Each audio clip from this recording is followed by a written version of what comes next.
Hello, everybody. Welcome to Hoosier Faithful with Chase Simpson and Jason Simpson.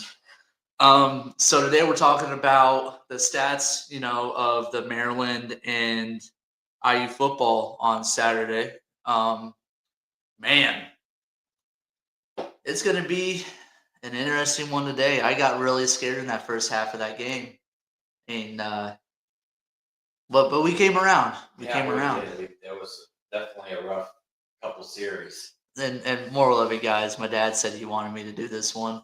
Yeah. I'm joking. I pressured him to let me do it. I got excited. So you got the start on this one. Welcome to Hoosier Faithful with Jason Simpson and Chase Simpson. And as you notice, he switches it around. Well, yeah, I mean,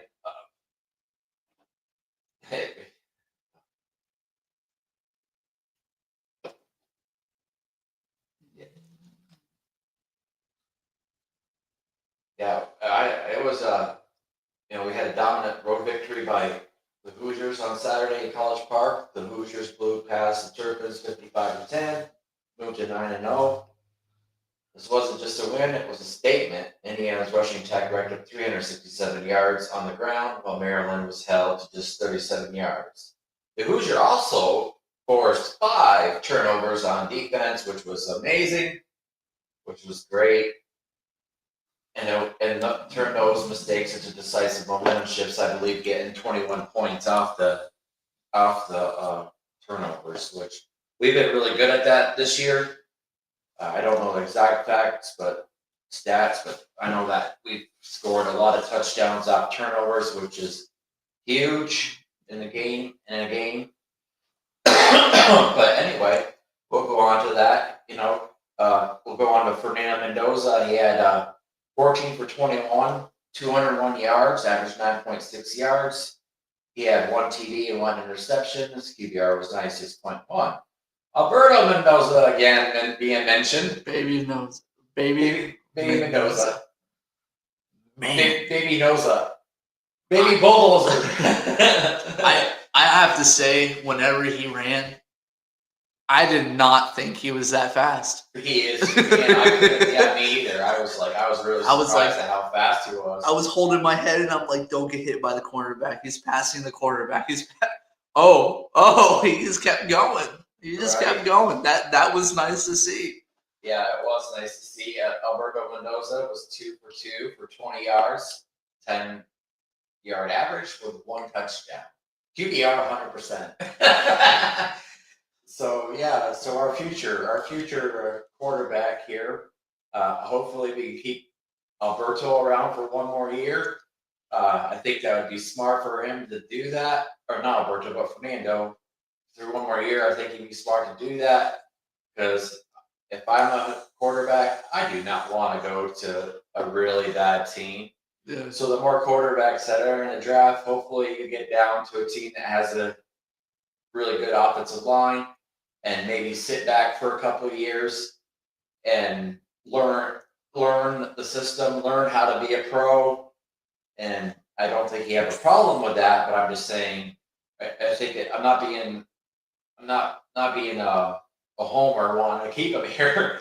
It's just that I think that it's smarter to do that, because so many quarterbacks in the past, and even some quarterbacks now that were sitting back waiting to play, are better off. They're a lot better quarterbacks, Yeah, but it's also development too, Yeah. And that senior year, you can develop a lot more than you did your junior year. Right. And not listening to the hype. Yeah. Oh, like you hear, Fernando this, Fernando that. Don't let the hype get to you, bro, because you stay back for 1 more year and you get to learn more. Right. And get to do more. That tape, that film doesn't lie. Yeah. And you can structure yourself a lot better off of that. Yeah, I agree with that totally. Now we'll get into the rushing yards. Kalen Black led the way with 14 carries, 110 yards, 1 TD, along with 31 yards. Man, he's been on it. He is a beast of a running back. We really didn't get to see him much last year. No. In the running back position. Boy, I tell you what, he's really turned it on. a lot. And it being I hate to say complimentary back to the Hemby because both of them guys work well together. We might have one of the top three, top two, for sure the top two running backs in the country duo. I really believe that. You know, Roman Hemby had 18 carries for 88 yards, 1 TD. Kobe Martin, 11 carries, 80 yards, 1 TD. So 3 running backs. And one of our starting running backs is hurt. So we would have had 4 running backs to. And talk about BB. Yeah. Yeah. You know what I mean? That BB's a damn good running back too. Fast. Fast and powerful. So, next year we're gonna have another year of 1-2. I strongly believe that.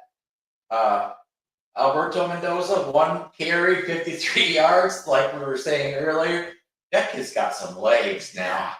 You know what I mean? The true dual threat quarterback I see in the future, like a real dual threat quarterback. His brother is more not a dual threat quarterback. He's pass first, run second. If it's in trouble, he can get out of it. Yeah, But he's definitely that dual threat. But I have to add on this, he's not as tall as his brother, but his arm is just as good as his brother. Right. I do. I think that too. He can run and run and run and run and still make a 60-yard pass or a 50-yard pass and connect really good. Because we've seen it. Right, we have. And Fernando Mendoza, 4 carries, 24 yards, 6 yards per carry, 1 touchdown. That was like the freaking great wide open area. And it was really nice to see him, with Coogan. He basically tapped our shoulder, let's go, and that was good. I like that. But yeah, great run. It was wide open, and it was really a good job by him to see that. I don't know if I think it was a design quarterback run, but and then Solomon Van Horst comes in at the end of the game. He has 2 carries of 14 yards, bring us all the way down the field. Then he says, "I'm okay. Yeah. I'm okay. He's like, let Kobe have this one, have this touchdown. That was really good of him. He's been around for a long time in college football. I think he's on his 7th or 8th season. Yeah. Van Horst is, and I questioned earlier on the season whether he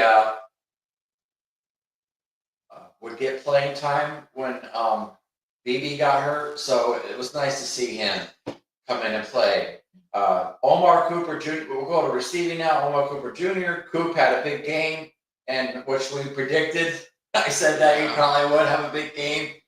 7 receptions for 86 yards and a TD, long 22, 12.3 average. Number 2 is really surprising, and I love it to see it. Charlie Becker comes in, 1 catch, 52 yards. I love it. I love to see kids like this that come in, that work hard on special teams. Is a hardworking kid, does a really good job on special teams, and gets rewarded to be able to come into the game when we had some injuries at the wide receiver spot. So it was good to see that. It was good to see him get able to come in there and play. So next up was Riley Noskowski. Hey, yeah, you got close. 2 for 22. I'm getting better every week, folks. I'm getting better every week. 1 day at a time, 1 play at a time. Yeah. He had 2 carries, 22 yards. Long 19. EJ Williams, 2 receptions for 15. LeBron Bonds, another LeBron Bonds. LeBron Bond. I'm Bond. LeBron Bond. Yeah. Freshman, 2 freshmen is off the injury report now. Comes in, gets 1 catch for 14 yards. Holden Stays, 1 catch for 13 yards. Roman Hemby, 1 catch for 13 yards. And Jonathan Brady, 1 catch for 6 yards and a TD. You know, I love to see that. We're spreading the ball around. Even our backups are coming in, and not. I hate to say the word backups. I do. Our players are coming in and making plays that are not, you know, in the starting 3. You know, because they're all good players. Yeah. We had, I don't know if you noticed, but it looked like one of our freshmen at the end of the game that took the victory kneel. He got in there. He did the victory. No, he's not a freshman. Wilson? That's not a freshman, number 2? No, he came from another team. He's a transfer. Oh. He's not a freshman. Oh, No, nice. he came from a different team, and I'm just blanking what team he came from right now. But yeah, it's Wilson, isn't it? Charlie Wilson or something like that, I think. But yeah, Indiana fumbles. Devin Boykin, this is recovery fumbles. Devin Boykin with 1. Garrett Reese with 1, and Byron Baldwin Jr. with 1. So Garrett Reese is not a player that you usually see in there. With a injury to Aiden, he got some playing time, and it was good to see him do that. And not only that, we had another player that came in and got an interception. So that was kind of cool. But Indiana's defense, Hardy led the way this week with 6 tackles, 3 solos. So, you know, he's coming in and he plays well when he gets into the game as a linebacker. Devin Boykin, 4 tackles, 3 solo. 1 tackle for loss, and 1 on a. He popped the ball out, got it himself, and ran it in. That was really nice to see that. Jaja Boyd comes in. I haven't seen him very much. He comes in and has 3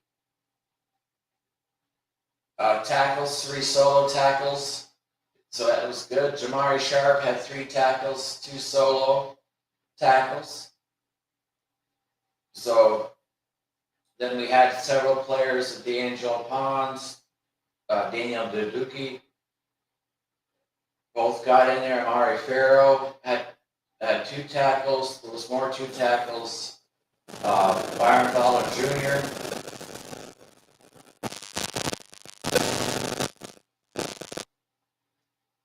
Byron Fowler Jr. had 2 tackles, 1 solo, and 1 tackle for loss. Anyway, that's good there. I mean, we had a lot of players with 1 tackle. Now, interceptions is what I found interesting.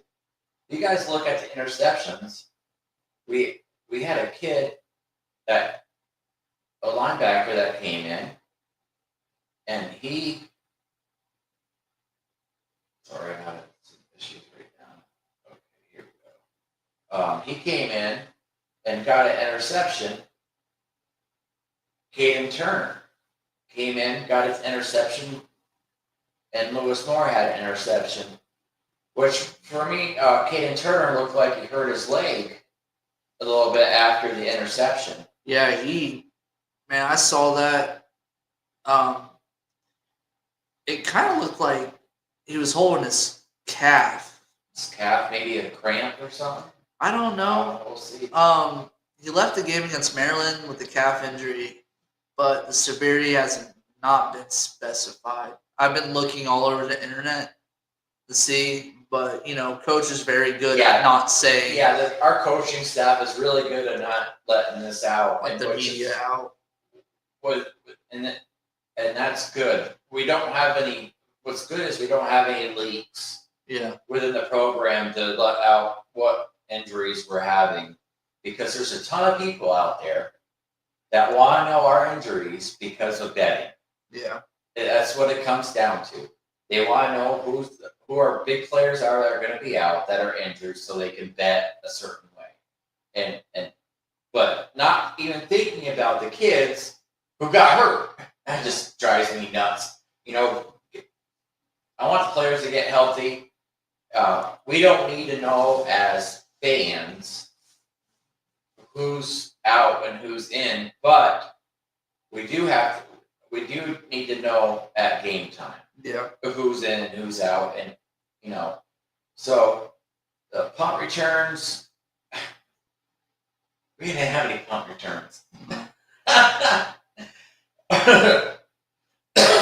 Kicking, Reddick did a very good job. 2 field goals, 100%. His longest was 46 yards. Punting, we had 1 punt go out. Mitch McCarthy punted once for 36 yards, and kind of a little bit of a pooch punt. Mm-hmm. He lost it a little bit. Well, the wind at that stadium was the wind was bad. Yeah, I'm curious about that. So, well, let's get into the injury reports really quick that are going on right now, because we do have players that are hurt and banged up at this time of the year. People that didn't play, athletics at all in any kind of sporting, they really don't understand this. The deeper you get into the season, the more bumps and bruises you get. And especially when you play 4 games in a row, or 3 games at least in a row, almost 4 games in a row that were very physical, hard hitting games. People are going to be banged up a little bit. Everybody's going to be banged up a little bit. Yeah. It's just the severity of the bang. So, Chase, what about the injuries? You had the injury report up, I believe. Yeah, so we're looking at Elijah Surratt right now, our top dog in the wide receiver room. It's going to be day to day and questionable. We're just gonna see with the way he captains and all that. I'm not shocked if he walks into Penn State and plays. Right. He was holding that right hamstring, and he said that he was feeling a lot of tightness. Hamstrings are horrible. And I've dealt with it. Yeah. Seventh game comes around. I was healthy all year, and hamstring tightened up, and turns out I pulled it. So knock on wood, that's not him. Right. And for me too, as a goalie in hockey, man, I tell you, you get deep into the season, and you're an alternating goalie. You're feeling it. You really are. Especially those back-to-back games, like you said. There's a lot that happens. A lot of people don't understand. You're at full pace every time, especially being a wide receiver and having to break down and make those cuts. Your hamstrings have to be steel. Right. And it, especially during these coldish, warmish games where, stuff is more likely to cramp up, especially if you get hit in the back of that hamstring. Oh my. Ooh, I can feel it. Okay, I'm cramping up. I got it. So on to Aiden Fisher. He's optimistic to return, so it's up to him. I see him playing Penn State. He was dressed for the Maryland game. Yeah. He was calling out plays. He was listening to what was called out to Jones. Yeah. Isaiah Bones Jones. Yeah, so I see him coming back. I see Jones moving to the outside, which would be awesome in my opinion. But then we have Caden Turner. We talked about him earlier in the show. He was holding that calf, like he said, like it popped. I think that he was one of the players left over from Tom Allen here. I think maybe. I'm pretty sure, but we got Benson. He left early. I think. But he came back. Yeah, he came back. I think he was having a leg cramp. It says here he was having a foot-ankle problem. He taped up the ankle and came back. Yeah, so I saw that play, and whenever one of our running backs came in, they got tackled, and the running back rolled onto his ankle. Mm-hmm. Luckily, he didn't break it, because we've seen that happen a lot with big guys. Right. But he came back, tough man, Benson, I'm proud of you for how far you've came. Yeah. You know, you've came a long way. Stay healthy, dude. And one day, hopefully, I get to meet you because I would love to sit down and talk with you sometime. Yeah, his mother is actually highly involved in our community. She's the Boys and Girls Club. Mm-hmm. So, yeah, we cheer for guys like that. Yeah. His mom coming here. I think she's a director at the Boys and Girls Club, actually. So it's good to see these kids come in here and come back here and play and do positive in the community with the family. And for some of y'all that don't know, this might be the year before last. Benson was at IU football. Right. Was a lineman. Right. Left to go with prime time in Colorado. Ended up not working out over there, so he came back. Yeah. But he came back. He came back to IU, same with Moore. Yep. Leaving and coming back. Moore went to Ole Miss. Right. Was their safety. Came back. Moore did great in the SEC, if people haven't known. Right. He did really good in the SEC. So we're going on to Brendan Frankie, our kicker. Our kicker, man, that's the one that I really miss. People that don't know, special teams is very important. Mm-hmm. And a guy that can kick the ball out of the end zone every play, and then he had that long field goal that he had 58 yards. A guy like that is very vitally important to special teams play. Not giving them any any chance to run the ball. So you're like this then. He was ruled out for the Maryland game. Right. But may return for the Penn State game. Oh, I did not know that. So we might begin our kicker back. And as we know, Byron Baldwin Jr. Yeah, he's out. He's done. He's out for the year. I feel so bad for him. Yeah. He's a senior. He was really working hard. I got to meet his father. His father's a really nice man. Great guy. And it was really sad to see, that injury happen in his final year of football. That's just now sad. With him being hurt in the middle of years, I give him a chance to come back next year. No. So his time is out because he played more than 4 games. Okay. Yeah. So he couldn't get to see with BB, he can come back medical register because he didn't play in 4 games. Right. So he could come back for 2 years. Now he has 2 years left. Okay. So yeah. Hopefully, BB can come back, and Baldwin Jr., I hope the best for you. Yeah. Your path may forever go. You're a great safety here, and I love you. Yeah. So now we got that. So like I said, I see Surratt playing. I see Aiden playing. I hope, Penn State, very dangerous team, and we need all the help we can get. So yeah, that's on your guys' injury report. I'm going to be following it through all the way into our next podcast at 11 o'clock on Thursday. Right. I'm sure we'll know closer to game time. We'll listen to what Coach says, because I'm sure that's going to be a question. At the coach's show. The coach's show at Hoosier Hanks.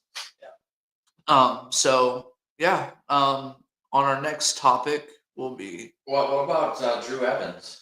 Drew Evans, unfortunately, they say that he's going to be out for a few more weeks. It's still undisclosed. Undisclosed, yeah. I'm happy that we had that guy behind him. Yeah. He's doing just as good.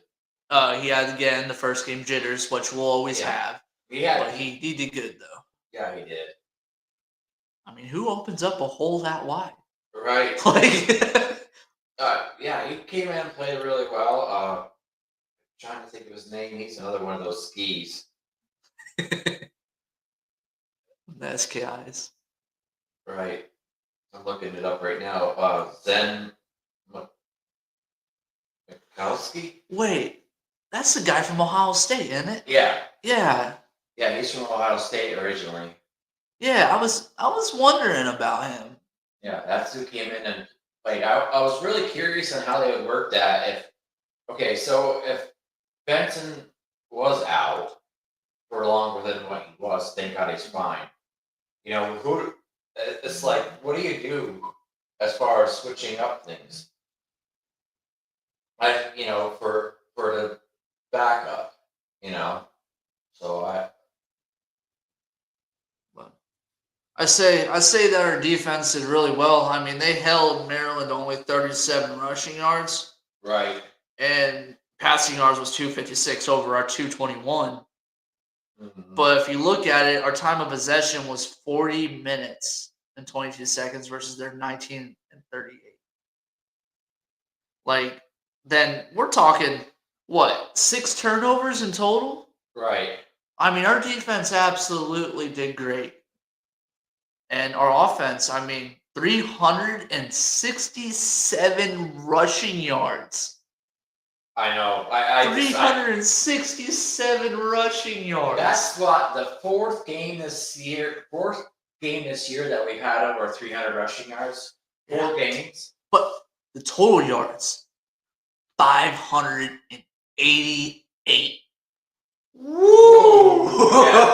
Yeah, but one thing that I really like about IU football is they were 7 for 12 on third down efficiency, and this time we went for it again. Yep. We're 1 for 1. So we're starting to get that fourth down efficiency up a little bit, which was something that I was worried about because we were really low in fourth down efficiency. Passing yards was 16 for 23. Another thing to put down, Maryland was 3 for 12. Yep. For a third down efficiency, 1 for 2 for 4.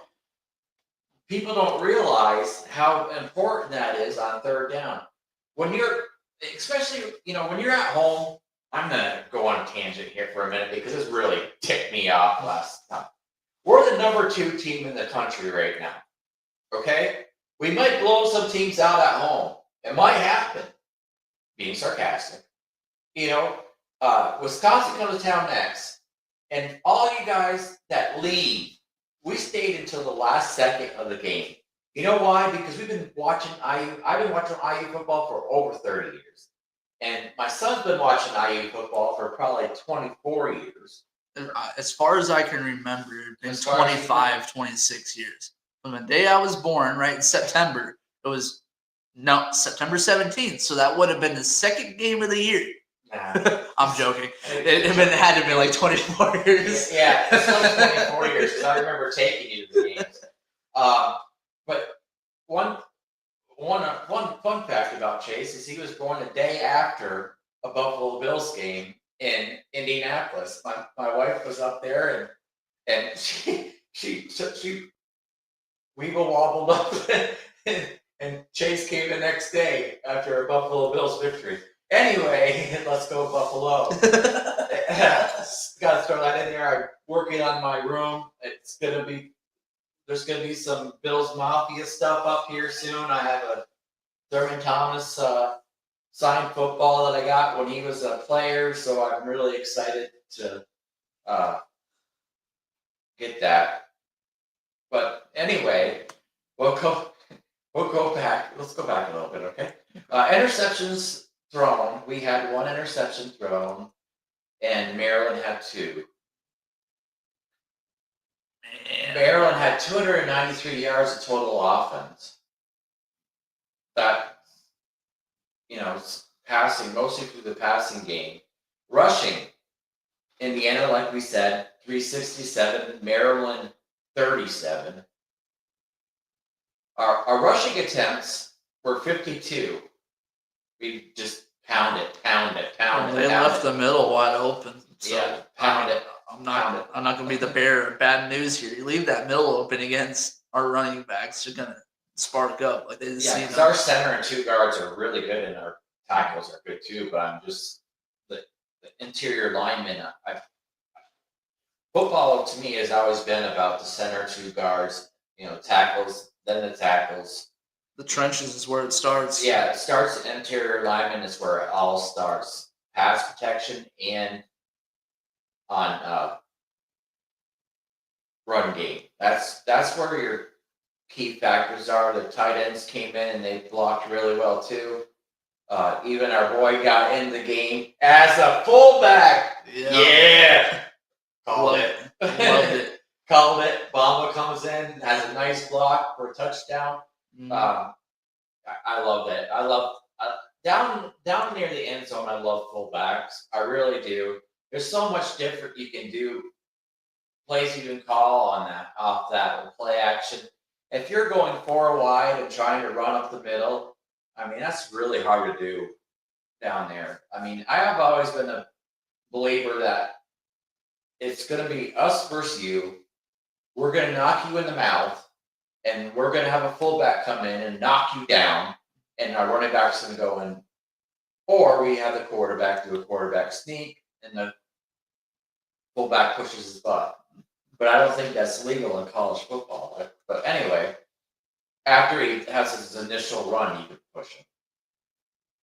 So fumbles lost or turnovers was just unbelievable for us again. We fumbled. We didn't lose any fumbles. We had lost to 1 interception, which is big. But we had 5 turnovers, 2 interceptions, and 3 fumbles lost. And we got 21 points. The time of possession was really interesting for me to see too.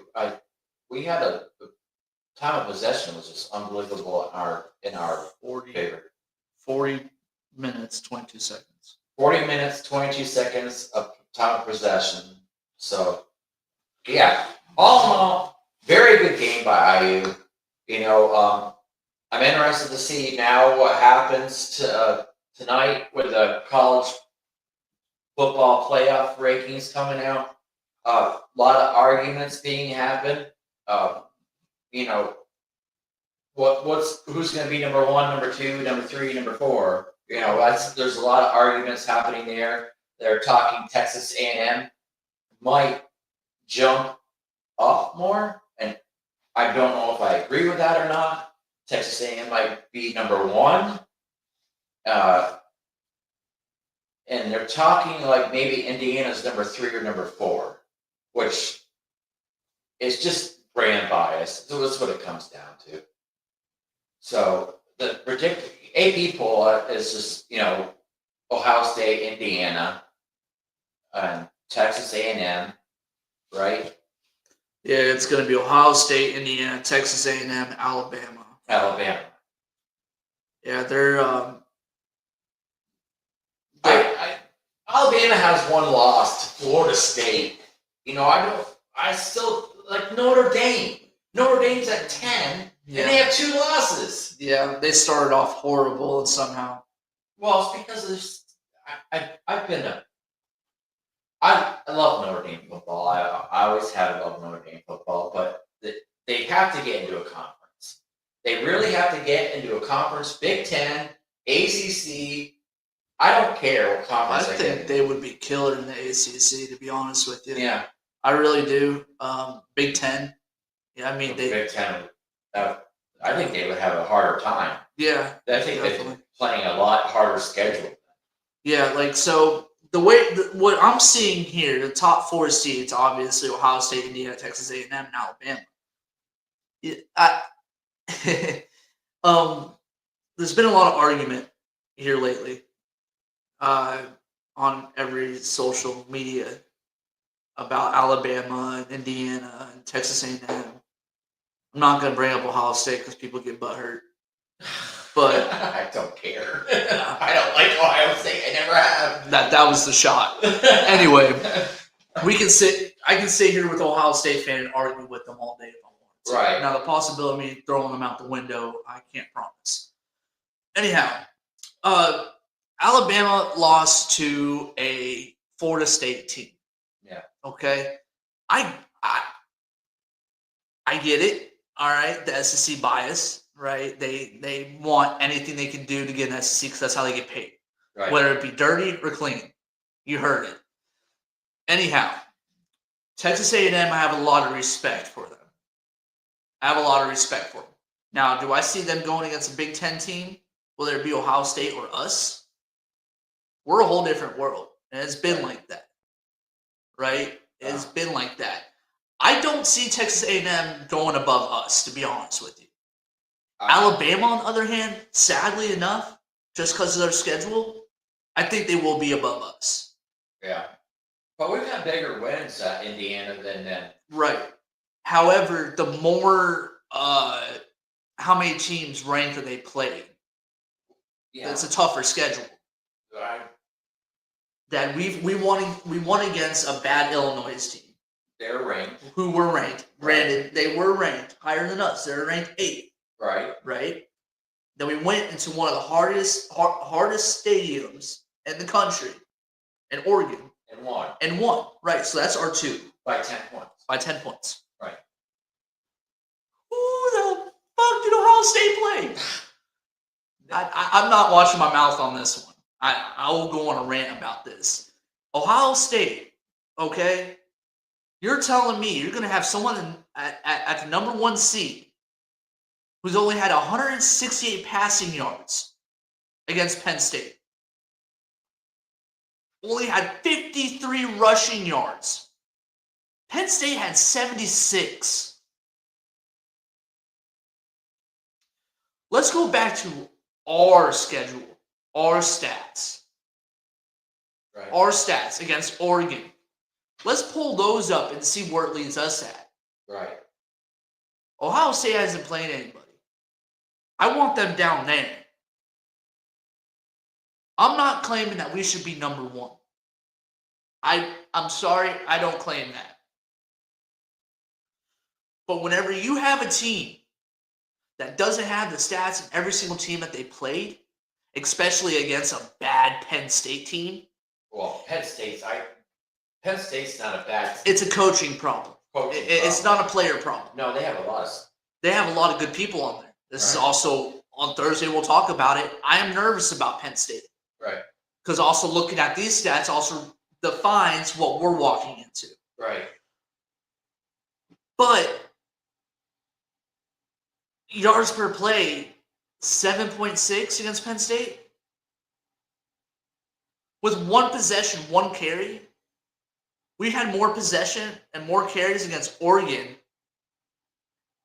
than Ohio State has against Penn State. Right. Which, granted, again, it's a coaching problem, but you can't put someone in the first seed just because it's Ohio State. You know, everybody's on Ohio State's butt. There you go, Dad. Just because they're Ohio State. They're Ohio State. And that goes the same way with the SEC being on Alabama. Yeah, and Texas A&M. And Texas A&M. Yeah. But there's one I respect, right? I respect UCLA. I respect Maryland. I respect these, down to the bottom grudge holders that play football. Right. Well, we have, I think, 3 or 4 teams that one-loss teams in the Big Ten right now. And this end of the year is going to be a whirlwind on who gets possibly the 4th seed. Yeah. For the Big Ten. We have Michigan, 1 loss. Iowa, 1 loss. We have Oregon, 1 loss. I personally would love to see Iowa. Yeah, they're a good team. Yeah.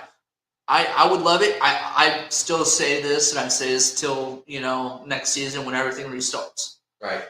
Iowa about handed it to Indiana. Or they did. Yeah, we had a tough game. We had a tough game. We had no injuries, and Iowa about handed it. Right. And if we're truly looking at it, right? Iowa should get more respect. Yeah. Because who do they play this weekend? I'm looking right now. Oh, let's see who they play this weekend. Oh, God, I had it in the top of my head, and I couldn't remember. This week, they're going. Wait. No. Oregon's coming to Iowa. Oh, yeah, that's right. Oregon at Iowa, Saturday at 3:30. Wow.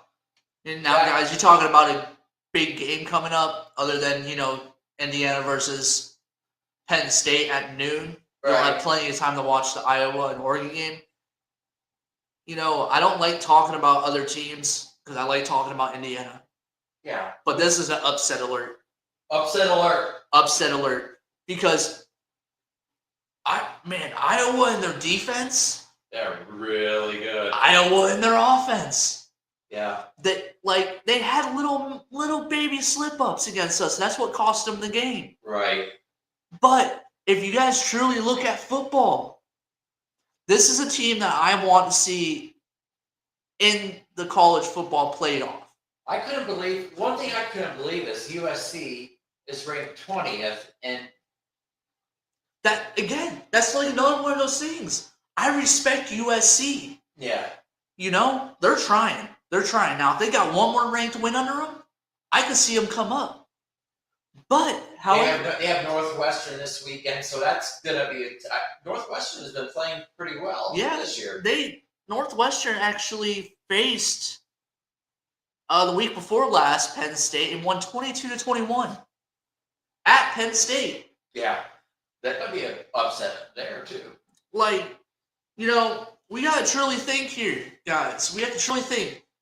I get it. It's still early. Right. We still have 3 games left. But I don't see Ohio State. I don't want Ohio State being the number 1 seed. Right. I'm tired of them people that sit here and ride them. Dude, y'all ride them so hard. It's because that they're a good team. You don't ride them for the quality of the team. Well, if you look across the country at this week's game coming up, there's a lot of big games that are happening. Notre Dame is going against Navy. Navy's 7-1. Yeah, so that might be a bigger game. Alabama, LSU goes to Alabama. I like talking to other college football teams because I like all college football teams. Yeah.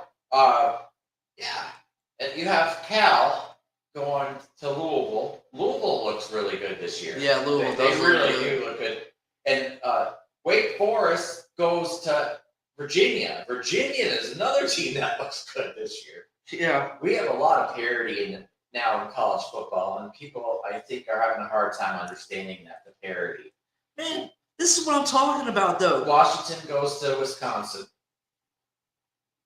All right, so we have another big game, too. It's number 8 BYU versus number 9 Texas Tech. Right. Texas Tech looks good this year. They look good. Their QB, excellent. He's a little bit of a loudmouth, but he's excellent. But, then let's go over to the SEC. You have number 3 Texas A&M taking on number 19 Missouri. Missouri's they're a good team. They've got a local kid from this area playing safety for them, and he's a beast. And Ohio State plays pretty. This is what I'm talking about. Then you have Georgia, number 5 Georgia is playing Mississippi State. Mississippi State is a pretty good team too. They're 5-4. They are, but I'm just saying they're a pretty good ball club. They have the great coaching. This is what. Okay, this just drops down to the moral of it. Being reasonable here. November is such a fun time to be a college football fan. It is. Because now that we have these playoffs, right? You just don't know what's going to happen. You don't. And this is what makes it so interesting. Right. It's like the TV show you watch with your wife or your husband at 9 o'clock at night. And you're so into it. And you don't know what's going to happen. What's the drama? What's happening next? Yeah. The drama's coming. And that's for women that are watching. That's what it's like for us true college football fans, especially a true Indiana Hoosier fan, that we've never seen this before. Well, there's a lot of women that know football, really. Yeah. My grandmother. My grandmother. But my there is mother, out there all over the country that women that know football really well. My fiance's grandmother. Yeah. Ever since I spoke up about Indiana football, she watches NFL. She watches NFL. She loves it. But after I started talking to her about Indiana football, she won't put it down. She knows a lot. Yeah. And my future brother-in-law, he's huge in the football. He was a starting tight end, starting outside linebacker, starting defensive end. He alternated a lot. Right. He loves Indiana football. And he gets a kick about it every single time that he hears I'm going on a podcast talking about this and how riled up I get. Because like I'll sit there and guys, I ain't gonna lie. The sleep I get, and I'm on my off season now. I'm on my layoff season. The sleep I get whenever I'm sitting here talking about Indiana football, I am watching every clip. Right. Every clip of every team that's in this top 4 seeds or all the way down to the 25th. Yeah. And the reason why I do this is because my love and passion for football, and I can see the intensity of what November is bringing us, is I want to know, okay, what is this matchup going to look like? What is this matchup going to look like? What is this doing here? Oh, Ohio State's on the bandwagon again. Anyway, you know, Ohio State's on that bandwagon. Like that's the thing with me though. Like I can go on a rant about this. My dad's giving me a look. Well, I know Ohio State's quarterback is looking really good. He is. He makes some NFL throws. He does, and they connect very well. But what pressure has he actually been brought? Not very much. Penn State brought some pressure. But. Some until what, the second half? Right. That's the thing, you know. They have all these, you know, commits and these 5 stars that come in, but you truly have to look. Who have they played that has actually been with stats good? Right. I think their games they played against are all losing teams, aren't they? Yeah. Like if we're looking here, like I'm seriously sitting here looking at it. Ohio State versus Washington. Washington's a winning record, but they're 24-6. Right. You know, you're looking at this. Washington's 6-2. They're a good football team too. Yeah, like this is what I'm talking about. They face Minnesota, Illinois, Wisconsin, Penn State. They're going on to Purdue. You know, their one good win was against Texas. Texas isn't that good this year. No.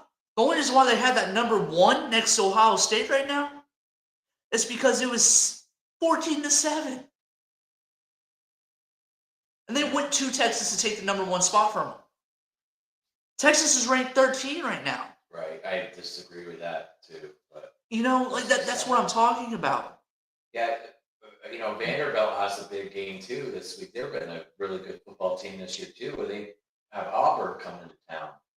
So like that this is what I'm talking about though. Like if it's true, right, and there's a committee, right? There's a committee of people and they see what I see on this, which I highly doubt because, you know, money talks. Money talks and the bullshit walks, right? Sorry. I'm your Pat McAfee. I'm sorry. You can't help it. Yeah. Like you can't, like you have to look at all this. Granted, we have 2 ranked wins. 2 ranked wins. Illinois and Oregon. Right. But how bad did we beat them by? Right. We won against Oregon at Oregon by 10. Right. We beat Illinois by what? Yeah, a ton. You know, like that's what I'm talking about though. We've proved time and time again, and especially when we run up the score every single time with our second string and our third string. Let me quote that out there now. People that I've been saying online how you running the score up. Yeah, like just the other day, I'm sitting here, I'm talking with one of my buddies about this, right? One of my buddies, and they're like, well, they ran up the score. I'm like, yeah, with our third string. Right. Like, I'm sorry. Yeah. Like, you can't. And there's people out there that's funny, national pundits saying this, and they say, how did they leave Mendoza in the game for so long? Because there's fucking. Sorry. There's 2. I'm just sitting here like, how are you a national pundit and not know that it was his little brother that was playing? Like these guys are getting paid good money. Like, that's the thing. Like, realistically, you gotta think to yourself, and if you call yourself one of those people that does this for a living, You got to go through all these teams. At least go through the top 10. Look at the roster. Understand who you're talking about. Right. Because if you don't understand them, what are you doing up there? I know. You know, like it's like, sorry, I find it stupid that you're getting paid all this money in the world, right? Something that I wish I had. Right. And there's a 26-year-old on a podcast right now that probably knows more about the top 25 than you probably do. And the only reason why you know it is because you have the resources to know. I have to stay up all night looking at it. Yeah. It's a shot. And anyone can come over here and spite me if they want to. Hey, come on the show. Let's have a talk. I'm more than happy to have a talk. Like, if we're going to sit here, let's bring up their two favorite people, Alabama and Ohio State. We'll never be favored on stuff like this. Let's talk about Ohio State and Alabama. Texas A&M is the one that we need to talk about too in this picture. Yeah, but that's the thing though. They're not going to talk about Texas A&M. They want to talk about the two, Ohio State and Alabama. That's all it's been talked about. Right. But they're not looking at USC. They're not looking at Indiana. They're not looking at Washington. They're not like Michigan. They're not talking about Michigan. Like, I'm not a Big Ten bias. I love all football, like you said. Right. Mizzou, I like them too. Right. You know, Texas A&M, I like them too. Like, I pray for the best for college football, but I have a problem with two teams in this world. That is Alabama and Ohio State. Yeah. And it's not because of the players. Dude, well, they're doing great. The coaches are two of our former coaches. But, like, whenever y'all sit there and only like a team because the sound of their team coming out of your mouth does not make you a football fan. No. You like them because they're good. They're good, yeah. You like them because they're good. Alabama, you guys go to school there and play a lot of money to go to school to Alabama. You pay a lot of money to go to Ohio State. Right. It's cool that you're showing the appreciation of your team, you know, the school spirit. But if you're coming into this world, especially in this time in the 12-team playoff, you got to understand football. Right. You got to understand what it's bringing to the table. Because not only your team won, it brings back a lot of stuff to that school. Right. It brings back a lot, especially for the community of for the Bloomington in general. If this was to happen and say, you know, we get that nice little 3 or 4 spot or that number 2 spot, right? That by itself, we won. Right. We won. Like, if we lost the game, it's going to be sad. It's going to be heartbreaking. We had such a great team this year. But for us to even go from what we were, a 7th seed last year, going to Notre Dame, to being number 2 and we're looking down on them, even if that's the case and we lose that game, I'm still satisfied. Yeah. I'm still satisfied because I bet you that next year that we come in, it's going to be the same process again. And you're going to hear the name of Indiana. You're not going to hear the name of Ohio State. Yeah. You're not going to hear the name of Alabama because a lot of people are starting to wake up now. And that's what I like seeing. Right. I like a lot of people waking up and seeing. And I hope some of our friends are listening to this right now for how riled up I am. But it's 11:50. Right. And, man, I could go on this forever. If any Ohio State fan, any Alabama fan wants to come here to the podcast and talk with me, we can talk Big Ten. We can talk SEC. We can talk ACC. I don't care where, when, how, what. You guys are going to get me amped up and started. The hard way is going to say it. I'm a Hoosier fan. I get it. Right. We haven't seen this before. Right. But I have seen it before. Notre Dame. Yeah. I've always been a huge follower of Notre Dame. Yeah. I've always been. Your grandmother. My grandmother, my grandfather, my aunts and uncles. And your New York grandparents. My New York grandparents, like, they've seen it. Right. Right? When Indiana, like, personally, even as a Hoosier fan. Even Syracuse was a big, in our family, Syracuse fan for football and basketball. Somewhat. Even, you know, growing up as a Hoosier fan, I've always loved Notre Dame. also. And whenever we played, it was us versus them. And I had no choice. I was like, I like Indiana. I like Notre Dame. Whoever wins this, I'm happy with. Right. I'm happy with it because I love football. Right. And I'll do anything not to see Ohio State and Alabama. Or, some SEC school. I'm curious to see what I'm curious. We might go a little longer today because we're really going on today, and this has been really good. So I'm really interested to see what happens at the Big Ten championship. First we got to beat Penn State. Because if we beat Penn State, then we're in. If we beat Penn State, and that's an if. I always say if. Right. If that is the case, if we go there and we beat them, and we get to the Big Ten, championship game. I guess who we're gonna play against? Ohio State. Ohio State. And I'm ramped up for that. I am too. I'm like, let's go. Like I'm gonna go to that game. I don't care what anybody says. I don't care what family member says. I'm finding a way to get to that game and getting tickets for that game and going to watch that game. Because for the first time in a long time, I think Ohio State is a very good football team, but I think that we might be able to take them this year. Like, if we could take them, right? Because we still have 3 games left, some 4, people's 4 games. But we still have Michigan, USC, Oregon, and Iowa, all with 1-loss teams. Michigan, technically, if they beat Ohio State in the last game of the year, it'd be Michigan versus Indiana for the conference championship game. And also, we gotta look at here. And Oregon too. Oregon's in it. Yeah, like you got Ohio State versus Purdue, UCLA versus Ohio State, Rutgers versus Ohio State, Michigan. Like Ohio State, like I said, very good players. Right. Very good coaching. Right. But Ohio State's going to the big house. Yeah. Going to the big house. They lost last year, and Ohio State was pissed.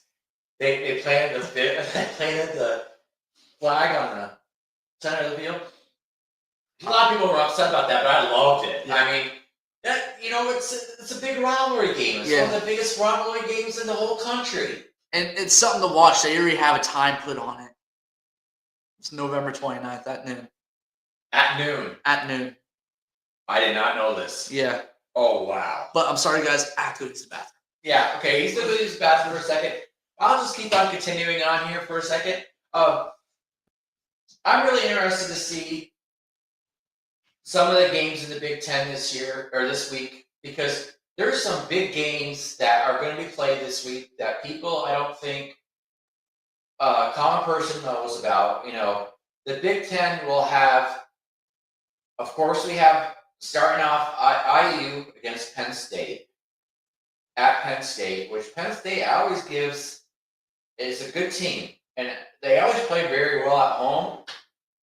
So if we can go in there and win this game, it's going to be a huge win for the program. It really is. So OSU, number 1, going at Purdue.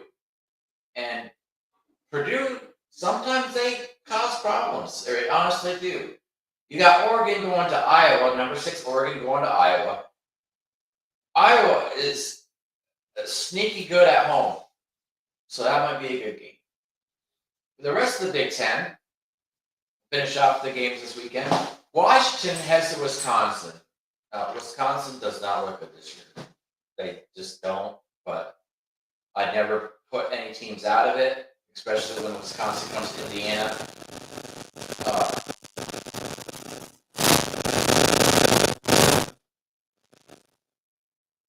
Yeah. So, anyway, going on from that, we'll get back onto the onto this. So, But yeah, Ohio State's going to the big house, and that's really going to alter what it looks like. That just keeps me going. Looking at this stuff. If they win against Michigan, right? Obviously, we're going to play them. Right. Penn State, us versus Penn State this weekend. It's going to be an interesting one, which we'll follow more through that for Thursday. Friday night, I'm interested. I might try to get a little bit of that game in that Northwestern USC game Friday night. I think that might be a big game. Where's what? Yeah, Northwestern plays at 9 p.m. on Fox against USC. That's going to be at USC. Ooh. And Tulane and Memphis play at 9 p.m. on ESPN, and that might be a good game. That will be a good game. So, yeah.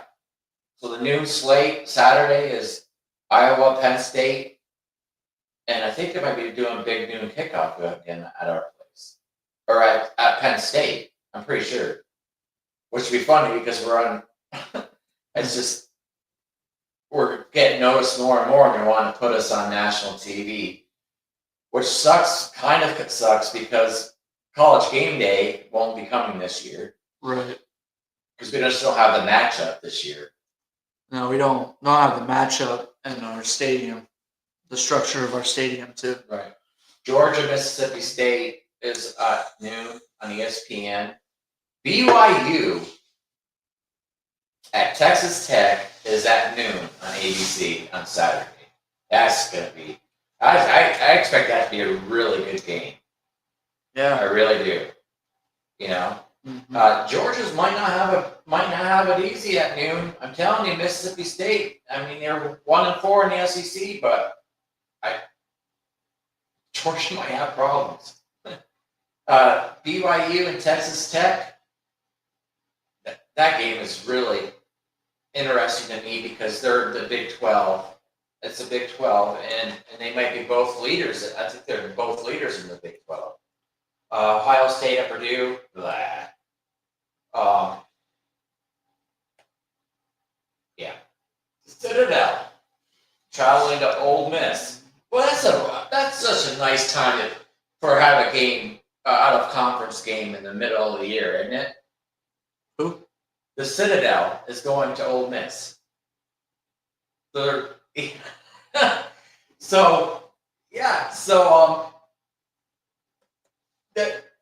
That's just a horrible this time of year to have that happen.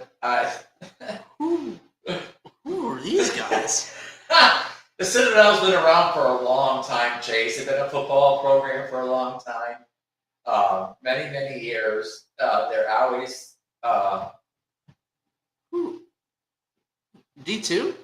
Yeah, they're not very good. I just don't know. Yeah, they're a D2 team. And you have them in the middle of the year? Yeah, and SEC wants to complain to us about our schedule. Our schedule? Who made this? Who? Well, at least we get our 3 games out at the beginning of the season. The first 3 games of the year, we don't go and play. This happens in Alabama. It happens in the other SEC teams. They play weak teams in the ending part of the year, and the reason why they do that is for rest. They don't have to work. That's not as hard as the game. I get that. Okay, but in the moral of it, okay, they want to come and be on Big Ten, right? SEC wants to go against the Big Ten, especially Ole Miss. Ole Miss has been one of the biggest advocates against Big Ten. Yeah, scheduling. Yeah, so like y'all want to come at us, right? But in the middle of the year, you have a D2 team coming in. What you got? This is like my prime example of what I say. You come and hop on us. Okay, I call our first 3 games of the year. We're pretty tough. Tune-up games. Tune-up games, yeah. But ends up being that two of them are really good teams. Yeah, like they're a really good team, and they gave us a little bit of a hassle. Right. Granted, we won, Right. but at the end of the day, you have a freaking D2 team coming in the middle of the year. Do y'all want to talk about playoff predictions? They're saying like Indiana State, why would we play? And Ole Miss said this. Ole Miss said, why would they play Indiana State? Why would they play them? We've been playing Indiana State For a long for time. a long time, just based on the fact We give them money. it's Indiana Conference too. Like if we had the opportunity to have Notre Dame come and actually, have us play Indiana State and Notre Dame and make it like an Indiana Conference, Right. we would do it. Yeah. If we got a chance to play Butler, Well, Notre Dame's coming. Notre Dame's coming. Notre Dame's in 2030. 2030, yeah. But like that's what I'm saying though. Yeah. Like we have a reasoning behind it. You guys have no structure, no reasoning why you guys made Citadel, who this is the first time I've ever heard of this place. And they're a D2 team. Yeah, they've been around forever, Chase. They've been around forever. Well, right. But my backup to this is that, like, Ole Miss plays Citadel. Then they play Florida. Okay. They're in the SEC. Cool. Whatever. Then they go off and play Mississippi State for the rival game for the end of the year. What in the world? You have one of the bottom feeders of the SEC, Florida, and and one of the 5 and 4 teams, Mississippi State, playing, against them. Yeah. But even Mississippi State's played a harder schedule than Ole Miss. Yeah. Like. Yeah. And so we'll go on to this a little bit further. Texas A&M plays at Missouri. That, to me, that might be an absolute upset alert. Texas A&M, they are packed with talent. They went out, the Oilmen went out and got some landmen in there, as the Landman Show reference. They went out and they bought a team. They truly bought a team. NFL caliber team. They went out and bought them. See, what I think would be a really nice matchup? A really nice college football matchup would be Texas A&M and Ohio State. Yeah. That might. That right there, you want a Big Ten and SEC clash? Put those two against each other. Right. And then maybe, I might have a little bit more respect for the SEC if they came and won it. Maybe. I'm not saying 100%, but I'm saying maybe. Yeah. Okay. Like Texas A&M, but I'm curious. That's one thing I'm curious about is the seedings coming forward. I mean, this seeding tonight doesn't really mean jack crap. You know what I mean? Then I look at Texas A&M, who they're playing. They're second. They're playing Samford. Stanford. Yeah. That's their next game? No, so they play Texas. Texas A&M plays Missouri. Right. And then Texas A&M plays South Carolina. Good team. And then they play Stanford. Stanford. So they're going to have 4 weeks off. Oh, wow. 4 or 5 weeks off. We get all of our teams throughout the Big Ten. We have all of our teams, our tune-up games, in the beginning of the season, and we come out tough. And another thing is the SEC only is 8 conference games. They're supposed to change it next year, but they're 8 and, through 8 and 4, right? So, man, like I said, I have a lot of respect for Texas A&M being in the SEC. I have a lot of respect for, different teams out of the SEC. Mm-hmm. Grant, it's just like the Big Ten. They're tough to play against, but you guys play these guys every single year in rotation. Right. Just like the Big Ten does. Yeah. We play every single year in the same rotation. For years, we were in the Big Ten East, and Yeah. that was the best conference in college football, as far as I was concerned. Man, we still are the best college conference in I football. was just saying, like our subdivision, Right. You know? Right. But that's my point. How many times throughout a year? Now that's like especially last year Yeah. and the year before that. How many people have we had in the top 10 and the top 5 and 1 and 2? It always been motioned for Big Ten teams. Right. You guys want to turn around, oh, Big Ten's this, Big Ten's that. And it's definitely the one with the big ears, the FM, AM radio, Paul. Paul Theobald. Dude freaking Theobald. whispers to himself how big his ears are. Well, I think that him and Heather are. Yeah. But anyway. Yeah, that guy. Don't even start on that guy. You're going to sit here and be SEC biased against the Big Ten, but whenever the Big Ten comes in, how many teams came in with Big Ten versus SEC, and they only had one win against the Big Ten? Yeah. We clobbered the rest of them. And They had games. a bad Michigan team go against your South Carolina. No, sorry. Alabama. What happened? Yeah. What happened? You had Illinois versus South Carolina. What happened? Right. Exactly. That is my proof.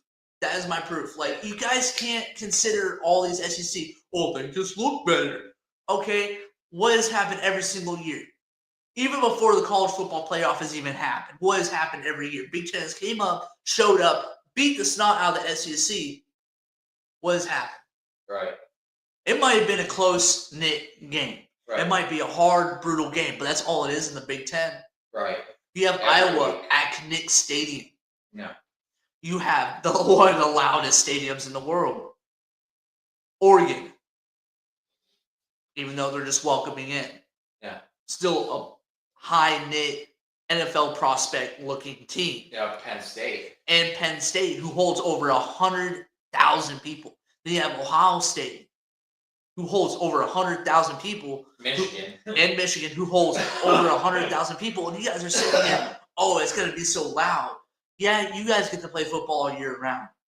Yeah. But you guys still have to understand all the football players, the 5 stars, the 4 stars, and the 3 stars all come from y'all's area. And we still come in there and walk on you. Right. No one can argue with me about this. Because if you're truly looking at stats, that's exactly what it is. Sorry, Dad. Oh, okay. Just Oh, strangles. okay. Now we're continuing on here. Oregon is at Iowa. That's going to be a great game. I really think I'm going to watch that. yeah. I'm going to watch that game. It's at 3:30.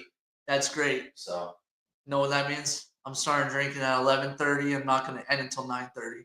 that's not I don't care. It's football. good. Like, if you don't know, Indiana is one of the biggest party schools in the nation. That's an inside joke for Indiana. We know how to party. we win tailgates all the time. We win tailgates. Yeah. And like the one thing that, being a Hoosier boy myself, right? That's just what we do. And I sit here with a cold beer watching college football, and I want to see, granted, I want to see Oregon win because it's going to make our win look better. Right. But if Iowa walks in here and, bust their tails, I'm still going to love it either way. Right. Because this is the thing about Big Ten football. I could care less about what happens in the SEC. Right.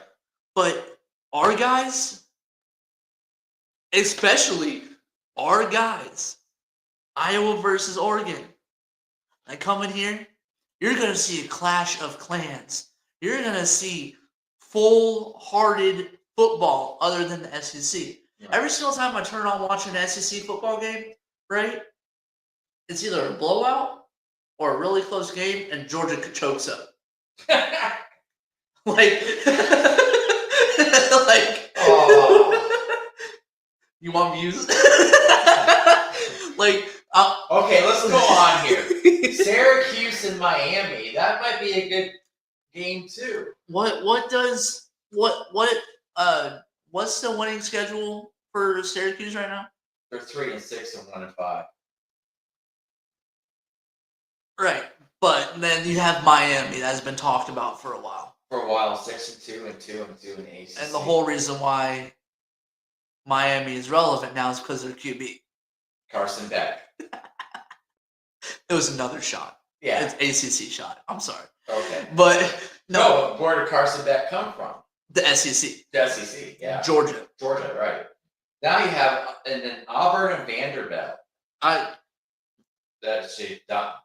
Vanderbilt should dominate that game.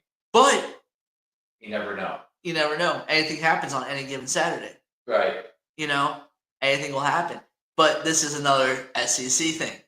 You know, but I'm not. We've already been through this. I'm not going to get ramped back up. Washington and Wisconsin. Washington easy. Their QB, their front, their front men, all that. It's just going to overstimulate Wisconsin. Wake Forest and Virginia. That Virginia team, they look really good. Now hold on. Is Virginia going or Wake Forest is going to Virginia? Virginia. Yeah. California is going to Louisville. Cal? You're gonna take Cal in that game? No, I was asking Cal. You said California. Yeah, Cal. Okay. It's going to Louisville. Louisville. I'm taking Louisville for that game. Yeah, they look pretty good this year. Yeah, Louisville does look good this year. And that's another team I have respect for. Yeah. Alabama. LSU is going to Alabama. LSU is just they're on a downward spiral like Penn State's been. Well, they fired their head coach. You know how many people are the SEC, and then we have one Big Ten coach, no, two Big Ten coaches that got fired. All right. Another SEC shot. Sorry. Yeah. Navy at Notre Dame. 7:30. 7:30. You know, on NBC. This has always been a great game, and I love watching it. Now, I'm not technically a Navy brat, but all my family, our family, has been in the Navy. A couple Army, couple, one Marine, no, 2 Marines. Right. I've always been a Navy fan, also. Yeah, I always have loved Navy. The Army Navy game, I watch it every year. Every year, I love that. It's always a great game. Yeah. But no. So Navy, I don't know. Notre Dame's a great team. I love the running back. I love the QB. You know what we have going on here too. Right. But I don't know. Navy's defense looks strong, and they've been playing each other for a while. I'm pretty sure this is a rival game, isn't it? It's an old rivalry game, but every year it's pretty much that. But they have Notre Dame killing. The quarterback from Notre Dame, Carr, is really a pretty good quarterback. I don't think he's one of the best in the country, but he's good. I'm interested to see what kind of offense Navy has because they have been throwing the ball a little bit more this year, and so this will be an interesting game, I think. And the defense for Navy has looked pretty darn good. I mean, you talk about. I love the service academies about that. What are you laughing at? Armed Forces Bowl, Navy beat Oklahoma 21-20. Okay. Okay. Anyway, so the college football, we're gonna get this done here because we've been on the air now for an hour and 19 minutes. But I just really want to talk about tonight with college football selection committee. I'm curious on what happens there for the what it's going to be. So, what do you think?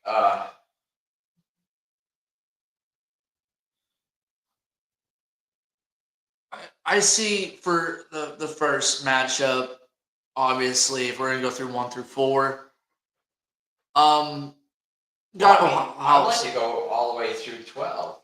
Really? Okay. So we have Ohio State number 1 right now in the AP poll. Indiana number 2. Okay, Ohio State's only played 8 games. Indiana's played 9. We have an off week coming up before we play against Purdue. Texas A&M has 8 games. Texas A&M and Alabama both last week were on an off week, on a bye week, whatever you want to call it. I call it an off week, but yeah.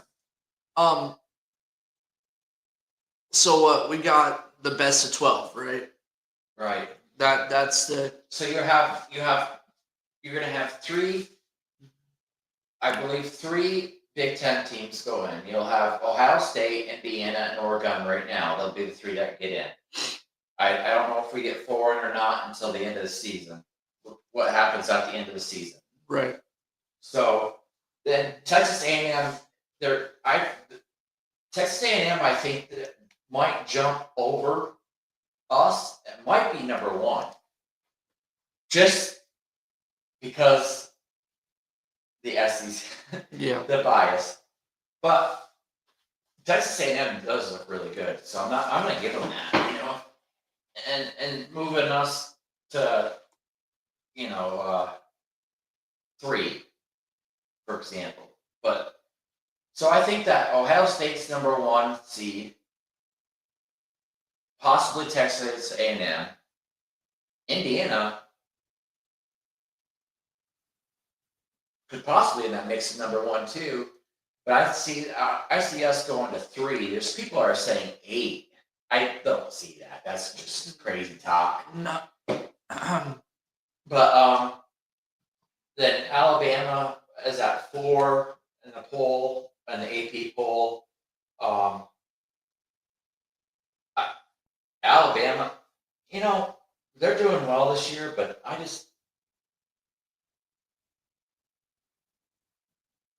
So what I'm looking at, not what I'm looking at. I'm trying to image it in my head. I'm also trying to get something pulled up. I see Ohio State being number 2. I have no idea what this is here. But anyhow, I see Ohio State being number 2, Texas A&M moving to 1.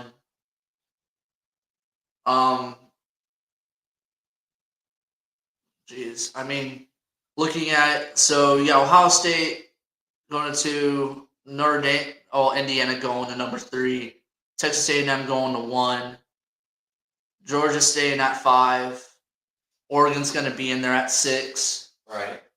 Um, Because you got to remember too that the ACC champion and the Big 12 champion both get 1. yeah. So, I mean, just like that's what like we're generally confused at.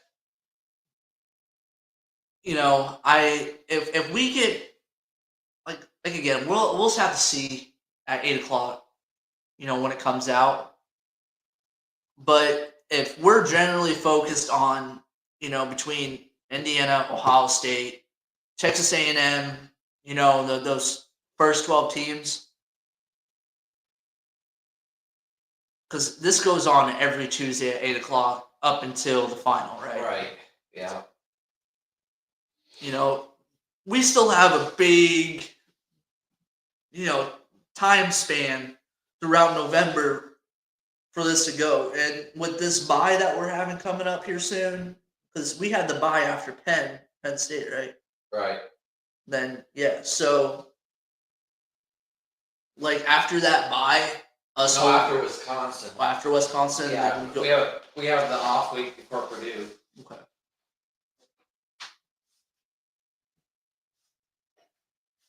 You guys can see my face right now.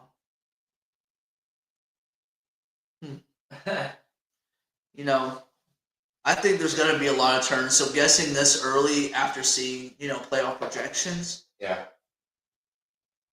it's a little difficult to look at right now. Right. I could sit here and do, 100 different 100 different ways of what I could think of what they may be. I was just curious on what you thought. I mean, because you have a lot of one-loss teams between 4 and 12. Right. 12-team playoff. What do you do? BYU's at number. They're 8-0 right now. So then you have 4 through 7 all one-loss teams. Ole Miss has played 9 games. Right? Like, so looking at this, like, if we get set up right, okay, especially being as far as we have been being ranked at number 2. If we're ranked at number 2, then we're going to go to the Cotton Bowl in Dallas. Right. Our luck is either going to be an ACC team or SEC team. Those are the 2. I don't see us playing another Big Ten game, like a Big Ten matchup. I don't see it. And that is because of the bias on the other end. Really? That's how I see it. Like right now, like because if whoever plays against us, if we're ranked between 1 and 4, right, we get the bye, right, and they have to win their game, right, to go against us. Go against us. But that's exactly what I'm saying, though, because if we get the bye, I think it's either going to be against like our game, because that would be quarterfinal, right? The 2 teams would have to play. One of them would have to play against us, so that would be the quarter. Yes. So it's either going to be an SEC or an ACC team. So you think the SEC and the ACC are going to play in the first round come to us? That one particular team, Alabama, they have the winningest schedule out of all of them. The rest of them, I mean, whatever it may be, I mean, it's going to be an SEC team or it's going to be, we're looking at playoff first round.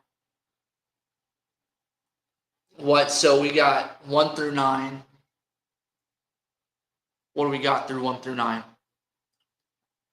So you have us. So the first 4, right? Mm-hmm. You have Ohio State, Indiana, Texas A&M, Alabama. So yeah, we're gonna get in one of those spots, right, for the quarterfinal. If we get this far, right? And then you have ACC and SEC teams, right? Hell, if it was our luck, and we got really lucky by rolling the dice somehow, we would play BYU. See, my question is 2 questions that remain for me. Is that who is going to win the ACC? Who deserves a final at-large spot? That's what I'm seeing. I don't know. We'll stop here and we'll see what happens tonight and what their bracket looks like. The playoff bracket prediction from Yahoo Sports is Tulane against Georgia, and the winner would be playing Indiana. And then they have Louisville, Mississippi, playing against Ohio State. Vanderbilt, Texas Tech plays against Texas A&M. That's what this is just a prediction. Yeah. Okay. They have Notre Dame, Oregon, play against Alabama. That Oregon Notre Dame game. I think Oregon will beat them. But we'll see. I mean, we don't know. No one knows in the country right now. Yeah. Because it's all going to come down to the last game of the year. Yeah. It really is. I'm looking at it now for the ACC. Virginia and Georgia Tech are actually 2 leaders right now. Yeah. And Virginia's being 5-0, and Georgia Tech being 5-1. Yeah. Georgia Tech's a good football team too. Uh-huh. They are. And also, I mean, Pittsburgh's 5-1 too. This is why this year is going to be more interesting than last year, because they fought about us being. They just hated us being in the football playoff. They said they just hate us. Period. Yeah. I was came down to the fact that it's hit his The period. haters period. So a lot, I think, has to do with television money because we don't have the backing that we had ever. Right. So now we're starting to come on, but yeah. So Notre Dame and Oregon has to be a good game, and Alabama as a 4. They have us as number 1 Mm-hmm. or number 4. I mean, they have Ohio State 1. They have Texas A&M 3 and Alabama 2. Mm-hmm. That's yeah. Mm-hmm. I was saying that earlier, though. Mm-hmm. Remember, I said that earlier. So I did not know this. I just pulled this up, but on Yahoo. But anyway, we'll see what happens tonight. 8 p.m. You can check out the college football playoff predictor. I really would love to do, honestly, is have a podcast, but I can't. I can't do it tonight. Apologize. Maybe another Tuesday night we'll be able to do it. Maybe closer to the end of the season, we'll do one because it's interesting to me how they see this. It really is. We've been on air now for an hour and 30 minutes, so I'm gonna end this now. Thank you, everybody. Remember to like and subscribe. I'm hoping to get some more things done. I have to get X. Because to stream on X, you have to have pay a different amount, and we're paying amounts right now to try to restore this downstairs. So money's kind of tight, honestly, right now. So we're trying to redo the downstairs to make it into the podcast office room, and we have some more stuff to get. But after that, maybe next season I'll get X. I don't know if I will this season or not. To stream on, and I have to figure out why on Facebook I'm not on public there too. So everybody have a good day, blessed day. Go Hoosiers. We'll have a show on Thursday at 11. Be more geared to Penn State, the Penn State matchup and how it looks, and statistic wise. And I'm hoping to get some game film of the Penn State Ohio State game on here to show defensive and offensive formations for both teams, for Indiana coming into it, because we'll get into it on Thursday. So have a great day. Thanks everybody for stopping by. Remember, liking and subscribe, and hopefully Coach Shane Griffith or Jim Coyle are watching this. One of you please let me on your show. Thank you.